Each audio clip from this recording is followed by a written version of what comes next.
descubierto 4 principios de vida dentro de esta historia. Vayamos al quinto.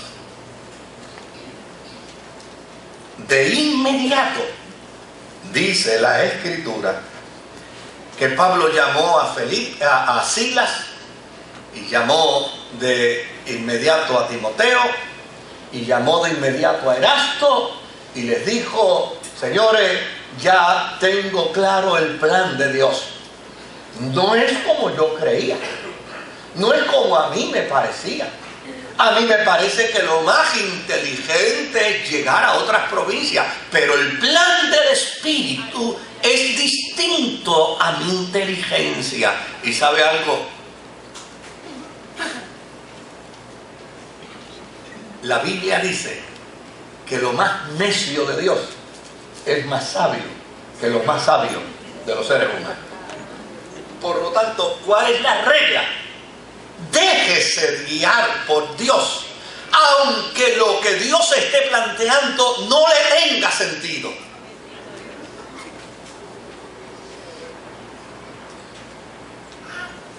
Y vamos a descubrir ahorita que Dios tenía razón. Pero vamos a este quinto principio. De inmediato respondió al pedido de ayuda. Y de inmediato llegó a Filipos. Porque esa es la quinta verdad. Cuando tenemos convicción de que Dios nos ha hablado, y cuando tenemos convicción de tener claridad en aquello que Dios ha determinado para nuestra vida, mire, hágase un favor, no se quede pidiendo señales.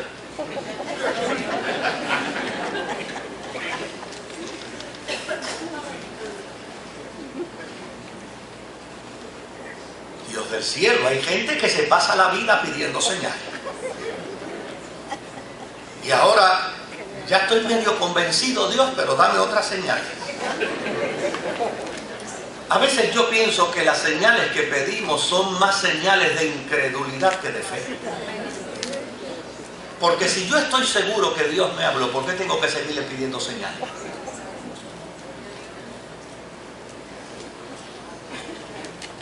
¿Por qué tengo que pedirle señal a Dios de algo que ya en su palabra está meridianamente claro? Si la Biblia dice no hagas yugo desigual con los impíos, ¿por qué tengo que pedirle a Dios una señal? ¡Dame una señal! A ver si eso es verdad o no es verdad. Si te lo está diciendo la Escritura, con perfecta claridad. ¿Para qué seguir pidiendo señales? Piden más señales que un indio en el desierto.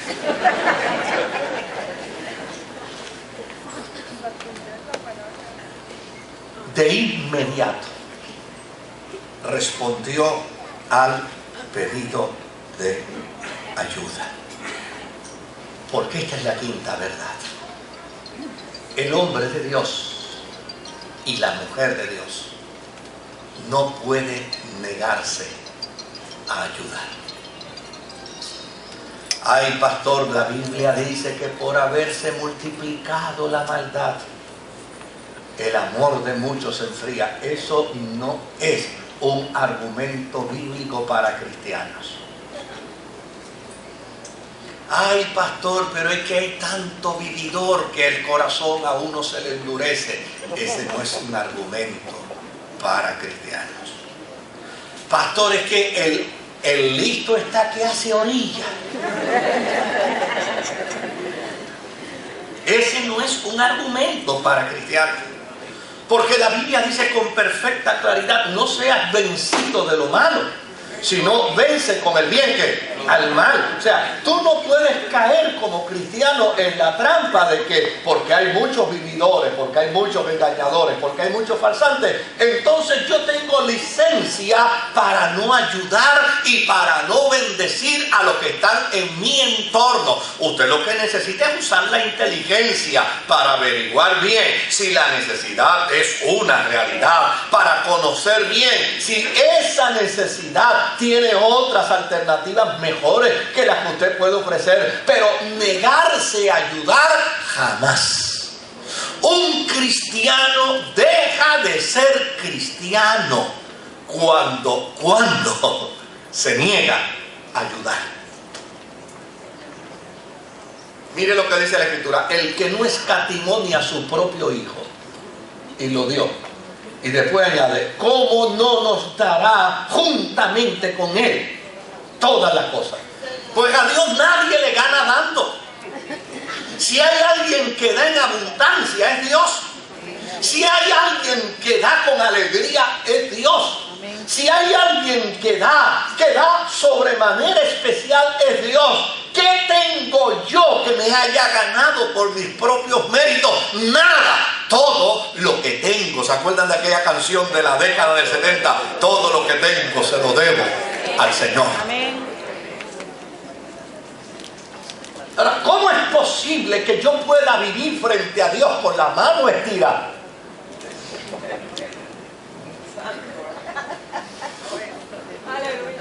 De hecho, hagamos un análisis de nuestra oración.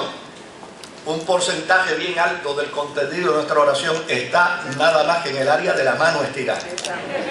Señor, dame bendición para mis hijos. Y dame bendición para mis nietos. Y bendice mi hogar. Y bendice mi familia. Y bendice mi finanza. Y ayúdame. Y acuérdate la salud que tengo. La artritis que me está matando. Acuérdate de eso también. Y todo esto te lo pido en el nombre de Jesús. Me levanto y sigo caminando. Lo único que he hecho es que diga. Y Dios es tan bueno que nos da. Nadie le gana a Dios dando. Por lo tanto, cuando alguien te pide ayuda, tienes que parecerte al Dios al que tú sirves. Déjeme contarle esto, porque a mí no me tiembla el pulso para hablar de mis defectos desde el púlpito. Y hay gente que no le gusta, y hay gente que piensa que yo no lo debo hacer, cosa que le agradezco inmensamente. Pero a fin de cuentas, yo no ando vendiendo mi imagen, yo ando vendiendo la imagen de Jesucristo.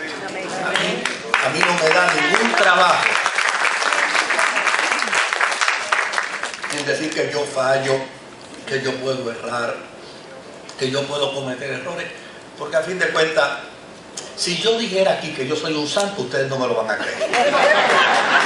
Esa es la verdad.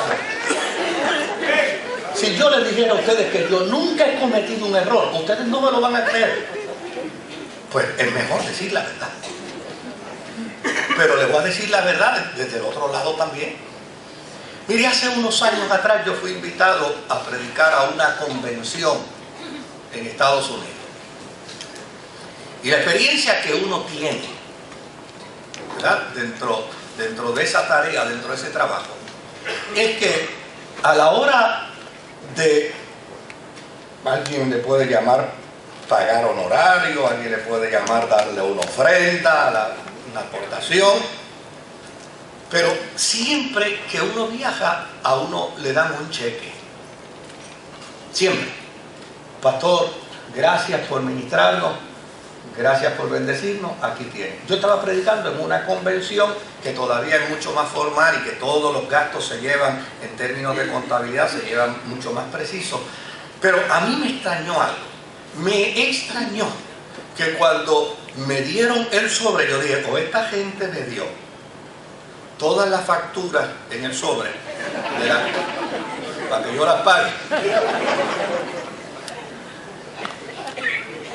o me dieron el dinero cash.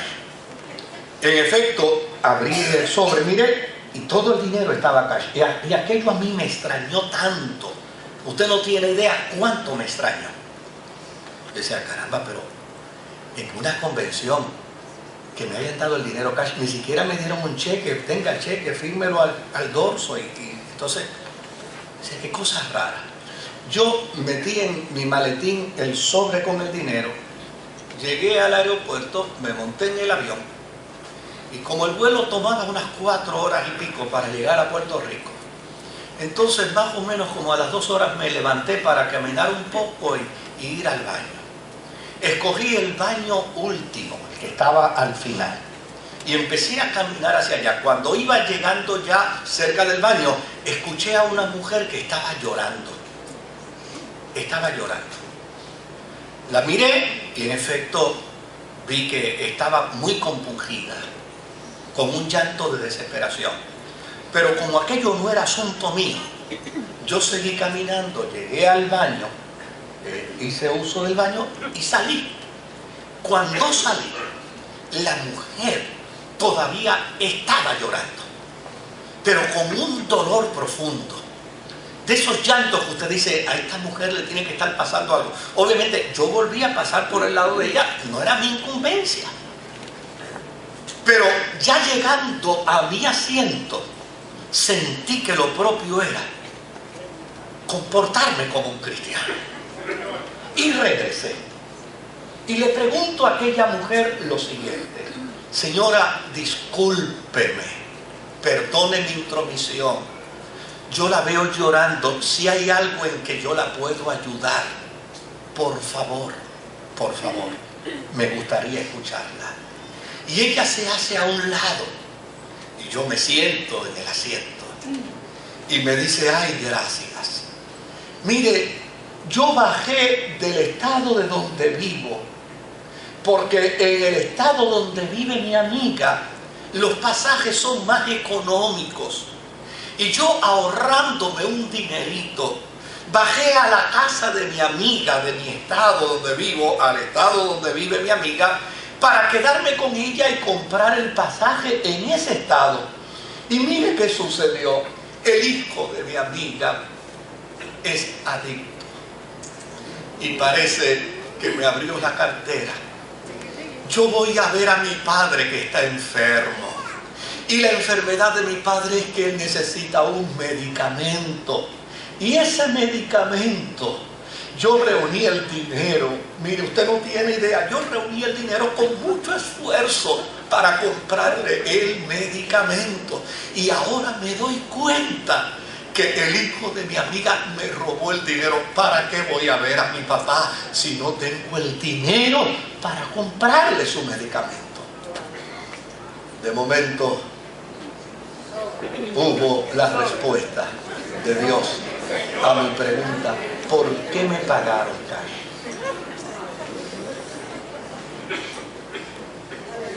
¿Qué cosas tiene Dios para obrar y para hacer?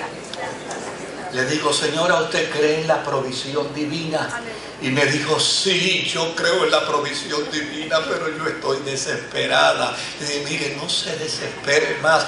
Dios supo de su problema antes que le sucediera y supo de su situación mucho antes de su desgracia, y Él hizo provisión para resolver su problema. Fui hasta mi asiento, abrí la portezuela encima del asiento, saqué mi maletín, saqué el sobre y le dije: aquí tiene, señora, Dios le resolvió el problema antes que el hijo de su amiga se lo creara. Gloria a Dios. ¿Qué dice la Escritura? Al que te pide, dale. Al que tiene necesidad, ayúdalo. No pueden existir excusas religiosas para bendecir. No pueden existir excusas religiosas para no dar.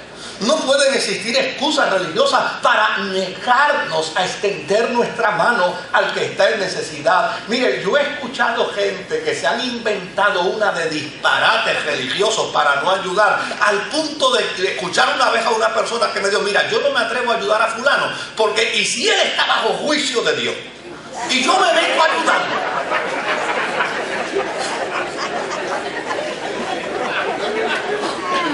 Imagínate, él en juicio de Dios y yo me meto a ayudarlo, y después entonces Dios también me cae encima de mí. Y pero ven acá, pero ¿qué Dios es el que tú sirves? ¿Qué Dios es el que tú conoces? ¿Cuál es el Dios? Mira, el trato de Dios con esa persona es el trato de Dios con él. El trato de Dios contigo es que te parezcas a Jesucristo.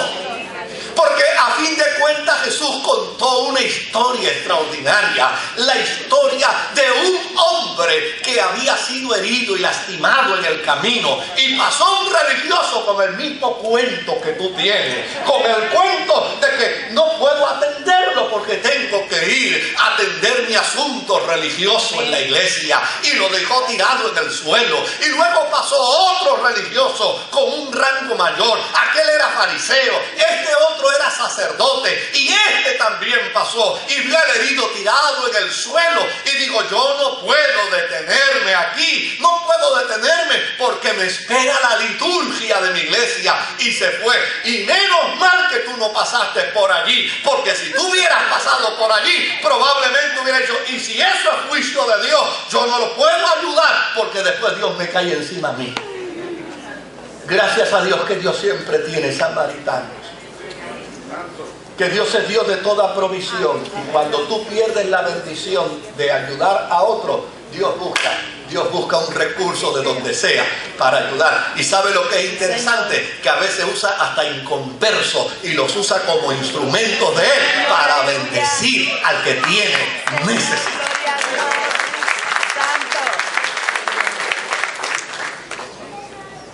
Pablo de inmediato respondió a la ayuda. Hay un pedido de ayuda. Y si hay un pedido de ayuda, yo no puedo aquí sentarme a filosofar. Vamos inmediatamente. Y dice la Escritura que entonces fue a Macedonia, y cuando llegó a Macedonia, entonces dejó a Silas y a Timoteo allí para que siguieran atendiendo la obra. Y después entonces vino Silas y Timoteo y regresaron donde Pablo y le contaron lo que estaba sucediendo y le contaron lo que estaba pasando. Y entonces dijo, ok, fantástico, todo está bien, pero ahora Timoteo y Erasto vuelvan de nuevo a Macedonia y trabajen un tiempo más en Macedonia. Y finalmente vino Erasto y Timoteo y le contaron a Pablo lo que estaba sucediendo. Y Pablo dijo, fantástico, pero ahora, ¿sabe qué? Ahora yo voy a ir a Macedonia de nuevo. Y esa es la sexta verdad de esta historia.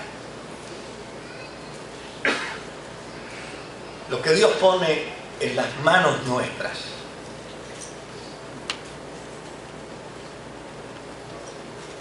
viene de su gracia, pero lo que Dios pone en nuestras manos exige mayordomía.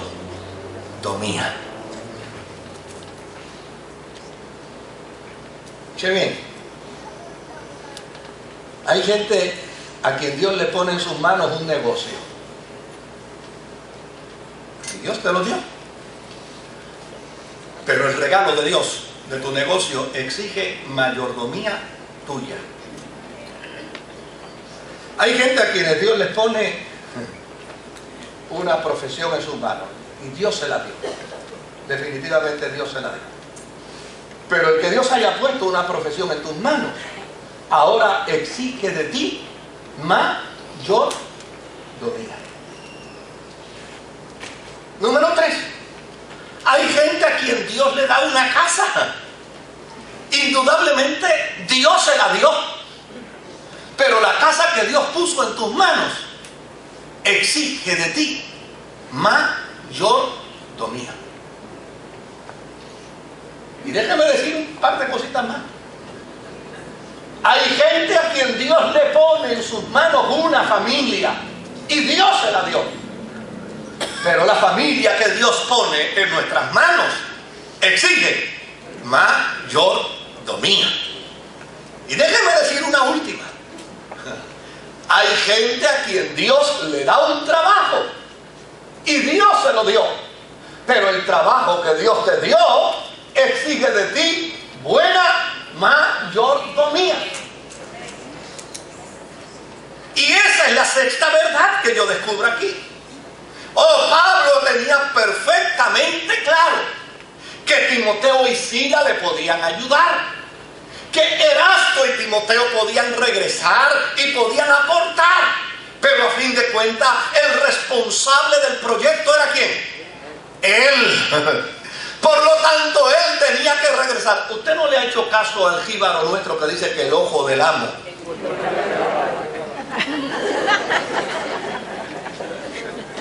Y es necesario que usted esté atento en buena mayordomía a lo que Dios le ha dado. Hay gente que viene donde mí y me dice, pastor, fíjese qué cosa, Dios me dio esa casa, yo no puedo entender, Dios me la dio y ahora el banco me la quiere quitar. Dios te la dio, pero tú la tienes que pagar. Pero pastor, yo no entiendo, fíjese qué cosa, Dios me dio esta